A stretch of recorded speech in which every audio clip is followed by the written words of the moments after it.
La noche de los feos, de Mario Benedetti.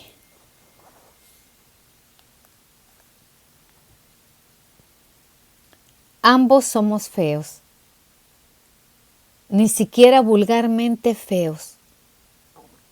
Ella tiene un pómulo hundido desde los 8 años cuando le hicieron la operación. Mi asquerosa marca junto a la boca viene de una quemadura feroz ocurrida a comienzos de mi adolescencia. Tampoco puede decirse que tengamos ojos tiernos. Esa suerte de faros de justificación por lo que a veces los horribles consiguen arrimarse a la belleza. No, de ningún modo. Tanto los de ella como los míos son ojos de resentimiento, que solo reflejan la poca o ninguna resignación con que enfrentamos nuestro infortunio. Quizás eso nos haya unido. Tal vez unido no sea la palabra más apropiada. Me refiero al odio implacable que cada uno de nosotros siente por su propio rostro. Nos conocimos a la entrada del cine, haciendo cola para ver en la pantalla a dos hermosos cualquiera. Allí fue donde por primera vez nos examinamos sin simpatía, pero con oscura solidaridad. Allí fue donde registramos, ya desde la primera ojeada, nuestras respectivas soledades. En la cola todos estaban de 2 a 2, pero además eran auténticas parejas. Esposos, novios, amantes, abuelitos, vaya uno a saber. Todos de la mano o del brazo tenían a alguien. Solo ella y yo teníamos las manos sueltas y crispadas. Nos miramos las respectivas fealdades con detenimiento, con insolencia, sin curiosidad. Recorrí la hendidura de su pómulo con la garantía de despartajo que me otorgaba mi mejilla encogida. Ella no se sonrojó. Me gustó que fuera dura, que devolviera mi inspección con una ojeada minuciosa a la zona lisa, brillante, sin barba, de mi vieja quemadura. Por fin entramos. Nos sentamos en filas distintas pero contiguas. Ella no podía mirarme, pero yo, aún en la penumbra, podía distinguir su nuca de pelo rubio, su oreja fresca bien formada. Era la oreja de su lado normal. Durante 1 hora y 40 minutos admiramos las respectivas bellezas del rudo héroe y la suave heroína. Por lo menos, yo he sido siempre capaz de admirar lo lindo. Mi animadversión la reservo para mi rostro y a veces para Dios. También para el rostro de otros feos, de otros espantajos. Quizá debería sentir piedad, pero no puedo. La verdad es que son algo así como espejos. A veces me pregunto qué suerte habría corrido el mito si Narciso hubiera tenido un pómulo hundido, o el ácido le hubiera quemado la mejilla, o le faltara media nariz, o tuviera una costura en la frente.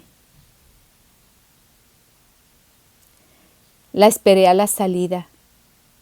Caminé unos metros junto a ella y luego le hablé. Cuando se detuvo y me miró, tuve la impresión de que vacilaba.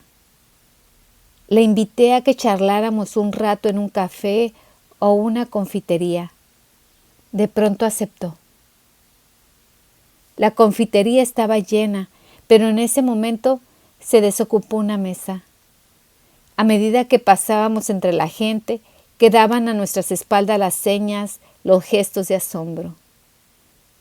Mis antenas estaban particularmente adiestradas para captar esa curiosidad enfermiza, ese inconsciente sadismo de los que tienen un rostro corriente, milagrosamente simétrico.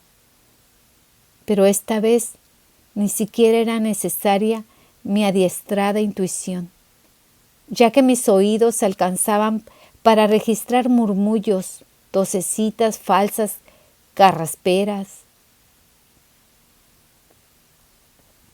Un rostro horrible, aislado, tiene evidentemente su interés, pero dos fealdades juntas constituyen en sí mismas un espectáculo mayor, poco menos que coordinado, algo que se debe mirar en compañía, junto a uno o una, de esos bien parecidos con quien merece compartirse el mundo. Nos sentamos, pedimos 2 helados y ella tuvo coraje, eso también me gustó, para sacar del bozo su espejito y arreglarse el pelo, su lindo pelo. ¿Qué estaba pensando?, pregunté. Ella guardó el espejo y sonrió. El pozo de la mejilla cambió de forma. Un lugar común, dijo, tal para cual. Hablamos largamente. A la 1:30 hubo que pedir 2 cafés para justificar la prolongada permanencia. De pronto me di cuenta de que tanto ella como yo estábamos hablando con una franqueza tan hiriente que amenazaba traspasar la sinceridad y convertirse en un casi equivalente de la hipocresía. Decidí tirarme a fondo. Usted se siente excluida del mundo, ¿verdad? Sí, dijo todavía mirándome. Usted admira a los hermosos, a los normales. Usted quisiera tener un rostro tan equilibrado como esa muchachita que está a su derecha, a pesar de que usted es inteligente y ella, a juzgar por su sonrisa, irremisiblemente estúpida. Sí, por primera vez no pudo sostener mi mirada. Yo también quisiera eso, pero hay una posibilidad, ¿sabe?, de que usted y yo lleguemos a algo. ¿Algo como qué? Como querernos, caramba, o simplemente congeniar. Llámele como quiera, pero hay una posibilidad. Ella frunció el ceño. No quería concebir esperanzas.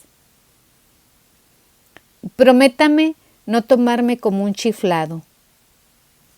Prometo.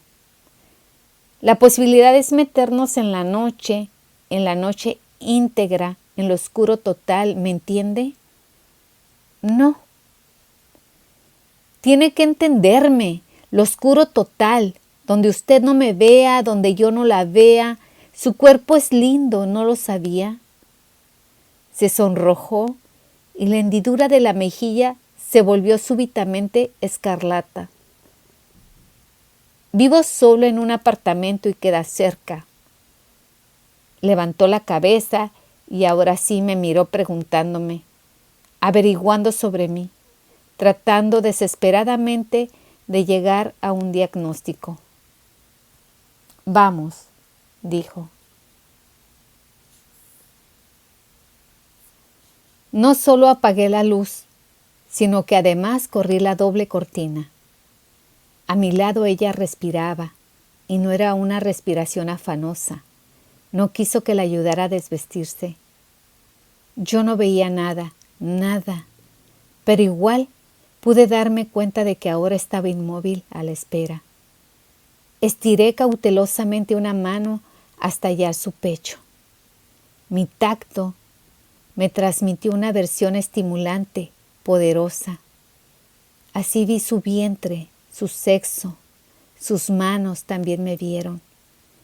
En ese instante comprendí que debía arrancarme y arrancarla de aquella mentira que yo mismo había fabricado o intentado fabricar. Fue como un relámpago. No éramos eso. Tuve que recurrir a todas mis reservas de coraje, pero lo hice. Mi mano ascendió lentamente hasta su rostro, encontró el surco de horror y empezó una lenta, convincente, inconvencida caricia.